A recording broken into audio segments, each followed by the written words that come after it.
It's a brand new week at Celtic Park, and with it, the return to club football after what felt like an endless international break. For many Celtic fans, this isn't just another fixture week, it's a reset button. A moment to breathe, reassess, and start fresh. Sunday brings the trip to Dens Park to face Dundee, and while some may see it as just another league fixture, others, like many around the club, are seeing this as a new beginning for the season. A line drawn under the opening phase, and a real push to get things back on track both in terms of performances and morale. But just as optimism starts to grow, the international break throws up the kind of nightmare no manager wants: injuries. You try to focus on bouncing back, on setting things right, and before a ball is even kicked in training back at Lennoxtown, the physio room might already be getting busy. It's tough to shake off negativity when every other day there's news of a knock, a tightness, or a withdrawal from international duty. Still, there's plenty to unpack as we head into this next stretch of the season. The table tells its own story. Celtic, unusually, are chasing. Sitting in second place with ground to make up on Hearts, there's a bit of unfamiliar territory here. It's not the end of the world, not in October, but it's far from ideal. There's still time, of course, and nothing is won or lost this early in the campaign. But the expectation at Celtic is always to lead, not to follow. That gap needs to be closed, and it has to start now. Winning is one thing, but Celtic need to do it with intent, with dominance. Performances need to convince again, not just scrape through. The away trip to Dundee marks the start of that process. And as strange as it sounds, there's a real argument that this is the moment the season truly begins. Everything before this has felt off-kilter, patchy form, noise off the pitch, a lack of rhythm. It hasn't been good enough, plain and simple. But that doesn't mean it's time to panic.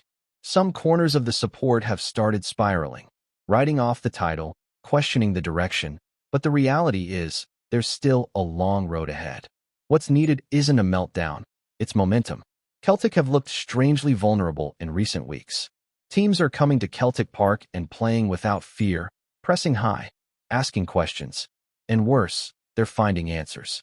The old aura, the sense of inevitability that used to hang over the place, hasn't been there. The international break offered a much-needed pause, a chance for the players to reset mentally and physically.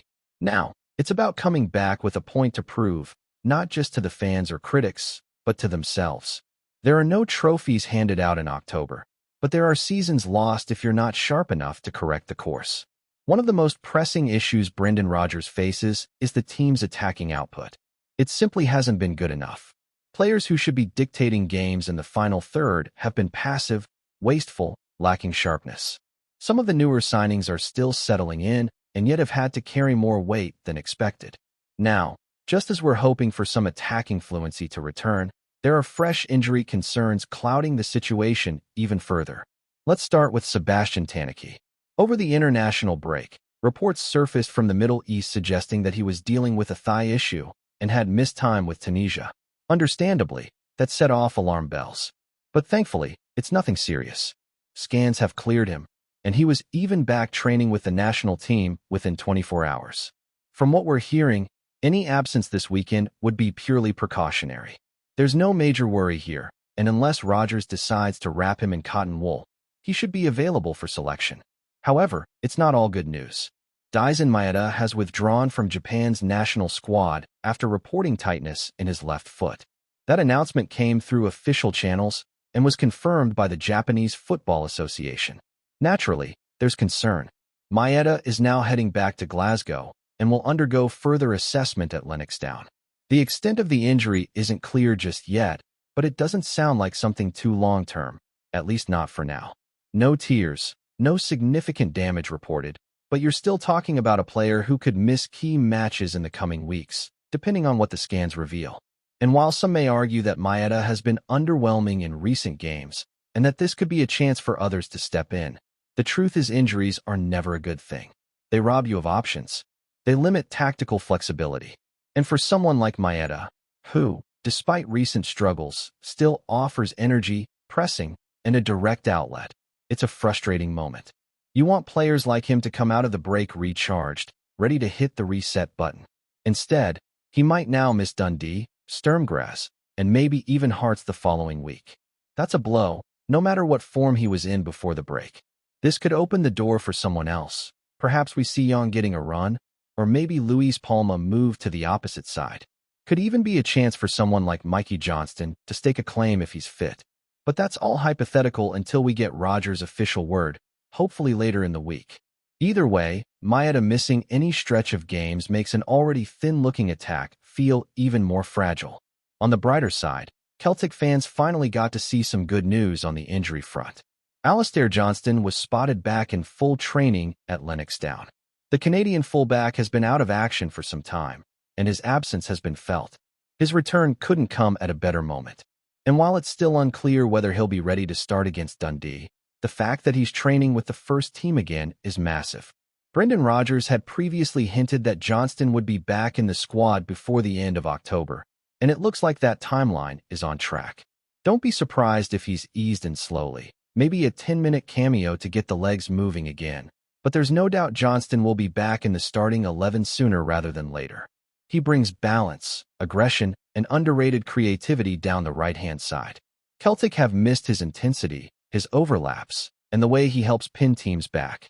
He might not be the flashiest name in the squad, but he's quietly become one of the most vital.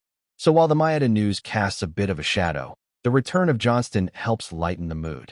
It's a reminder that injuries swing both ways. Sometimes you lose a key man, but sometimes you get one back just when you need him. The hope now is that the squad can stay healthy enough to build rhythm, because the games are coming thick and fast, and there's very little room for error if Celtic want to claw back top spot. While the real focus should be on what's happening on the pitch and how Celtic can regain momentum in the league and in Europe, it wouldn't be a proper international break without a few questionable transfer rumors doing the rounds. This week, a couple of familiar names have surfaced again, some more believable than others, and unsurprisingly, the reaction has been a mix of curiosity, skepticism, and in some cases, outright laughter. Let's start with the latest name to pop up in the Celtic rumor mill, Angus Gunn. Yes, that's right, Scotland's number one, or at least he was the last time most fans checked, is now being linked with a move to Parkhead. The story goes that Gunn, currently at Nottingham Forest, has supposedly fallen down the pecking order and is now eager to join Celtic. Now, anyone who has followed this saga knows this isn't the first time his name has been thrown into the mix, and it likely won't be the last. But it's worth asking, how much of this is noise, and how much is reality? Gunn's supposed enthusiasm to wear the hoops is being pushed hard in a few places, with the claim being that he sees Celtic as a great opportunity to restart his club career after slipping into third-choice territory at Forest. On paper, it sounds all right.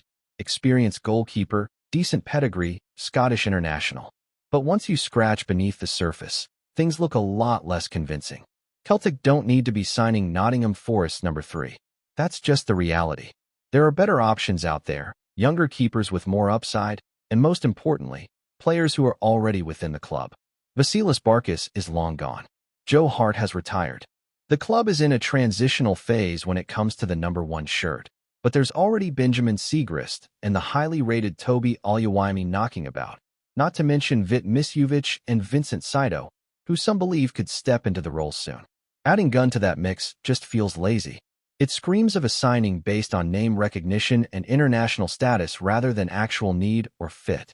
And while he might be eager to join Celtic, the question is, why would Celtic be eager to bring him in? If he can't get a look in at Forest, what's he bringing to a club with Champions League aspirations? Even as a backup option, there are doubts. Shot-stopping has never been his strongest attribute, and in Scotland, where teams often sit deep and wait to counter, a keeper needs to be sharp and commanding, not just solid. And yes, it's Football Insider behind the report, which should already trigger a few alarm bells.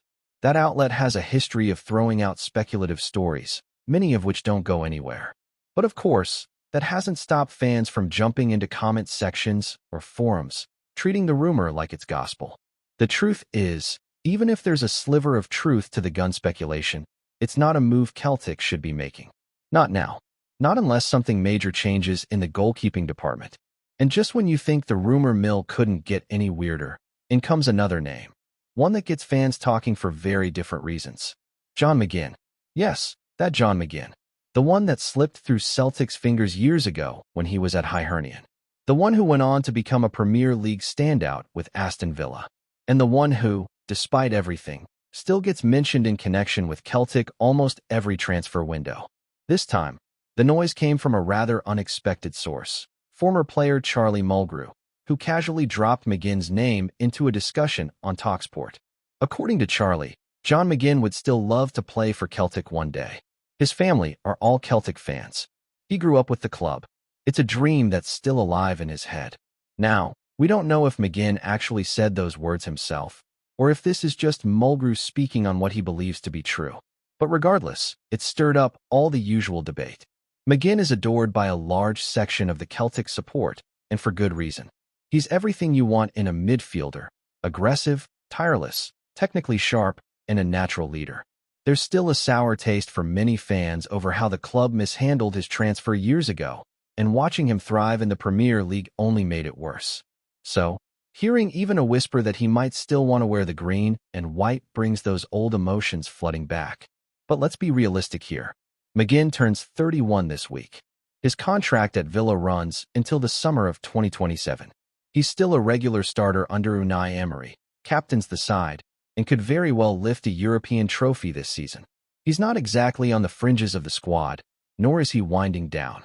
He's still playing at a very high level, and the idea that he's going to walk away from all of that just to live the dream at Celtic might be a stretch, no matter how romantic it sounds. Of course, things can change. In football, they often do. 18 months from now, Villa might have different plans. McGinn might start thinking more about his legacy than his next contract. And if he does become available, you can be sure Celtic would be part of the conversation. But that's a long way off. This isn't something that's going to happen in January, and probably not next summer either. It's a slow burn rumor. One for the back of the mind, not the front page. Still, it's fun to think about. Every Celtic fan has a player they wish had joined the club at some point, and McGinn is near the top of that list for a lot of people. Whether it happens or not doesn't change what he's done elsewhere, but it's nice to imagine him pulling on the hoops one day. It's the kind of thing that reminds you football isn't just about stats and spreadsheets. It's about moments, dreams, and connections. And McGinn has always felt like someone who, even from afar, understood Celtic. Before we proceed, subscribe to our channel and enable notifications to receive all exclusive news about Celtic FC. Don't miss any details about your favorite team. It's extremely important for Celtic FC fans. Glasgow has been set ablaze with one of the most shocking whispers Scottish football has heard in years. Word on the street, and spreading fast through pubs, group chats, and late-night phone-ins, is that Celtic are making a sensational move for Rangers captain James Tavernier. Yes, that James Tavernier, the man who's worn the armband at Ibrox for years, the figurehead of the blue half of Glasgow, could be on the verge of crossing the city's fiercest divide. The rumor began quietly, with murmurs that Tavernier was unsettled following another bruising domestic campaign. But in the last 48 hours, the chatter has grown louder. Sources close to Celtic Park claim the Hoops are eyeing a marquee signing to send shockwaves through Scottish football, and Tavernier's name has now surged to the top of that list. Some insiders insist exploratory talks have already taken place through intermediaries. Others dismiss it as wild nonsense. But as anyone in Glasgow knows, smoke this thick often hides a flicker of truth. It's the kind of story that defies belief. Tavernier has been a mainstay for Rangers since 2015, their leader through highs and lows, adored by supporters for his commitment and attacking flair from right back. To imagine him donning the green and white hoops is, for many, unthinkable. Yet football has never been short on shocks, and the lure of one final big move, perhaps accompanied by a hefty pay packet and a shot at Champions League football, could test even the strongest loyalties. No official comment has been issued by either club, though Celtic insiders are said to be keeping their cards close. Rangers, meanwhile, are reportedly furious behind the scenes, viewing the whispers as an attempt to unsettle their dressing room ahead of a crucial run of fixtures. If there's even a grain of truth to it, the fallout would be seismic. Tavernier trading Ibrox for Parkhead would make Imo Johnston's infamous switch look tame by comparison. Until anything concrete emerges, though, it remains just that, a rumor. But in Glasgow, where rivalries run deeper than the Clyde, even a whisper like this can feel like an earthquake. Hello, fan. Don't forget to like and subscribe to the channel, as it means a lot to Celtic FC. Also, share your opinion about the news in the comments below. See you in the next video.